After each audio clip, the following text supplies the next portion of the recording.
comme à l'intérieur, mais que pour la partie basse. Donc, on l'a laissé telle quelle. Or, l'abside au centre a été construite en deux fois.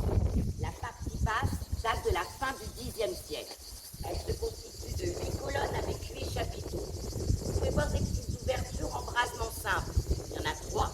Ça correspond aux 3 petites composantes qu'on a vues tout à l'heure dans la crypte. C'était pour donner de la lumière. La partie haute de l'abside, elle, a été construite au début du XIe.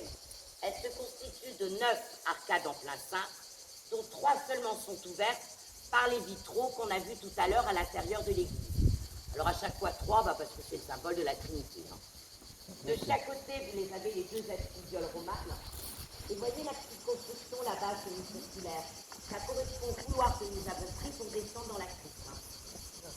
La tour du clocher, située au nord, a été construite au début du XIIe. Elle se constitue de 3 étages de baie géminée. Et dans une baie, on aperçoit des colonnes et des chapiteaux. Eh bien, ces colonnes et ces chapiteaux, au départ, appartenaient au cloître roman. Quand les moines Maurice le détruisent parce qu'il était sous l'eau, ils ont quand même récupéré ces éléments pour les installer dans la tour. Alors pourquoi? Je ne sais pas, mais en tout cas, ils ont une bonne idée parce que ça fait joli. Et puis ici au sud, vous avez la tour du trésor, qui elle a été construite à la fin du XIIe. Alors pourquoi la tour du trésor? Vous voyez la petite fenêtre rouge? Derrière, il y a une pièce, et cette pièce était le coffre-fort des moines. À l'intérieur, les moines entreposaient tous les documents officiels, les objets précieux. Mais on dit qu'à la Révolution, les habitants sont rentrés, ils ont fait un grand feu et tout pillé. Alors bon, il n'y a plus de trésor. Mais c'est pas grave, on continue quand même à l'appeler la tour du trésor. Par contre, on ne sait pas si elle a été terminée ou pas. Parce que les trous de boulins utilisés pour les échafaudages n'ont jamais été bouchés. En plus, il n'y a qu'un seul étage de baie géminée, alors que l'autre en a 3. Alors, soit les moines ont arrêté les travaux, par manque de moyens financiers, ou alors c'était pour respecter la symétrie. Parce que s'ils avaient rajouté ne serait-ce qu'un seul étage supplémentaire de baie géminée, cette tour aurait été plus haute que l'autre.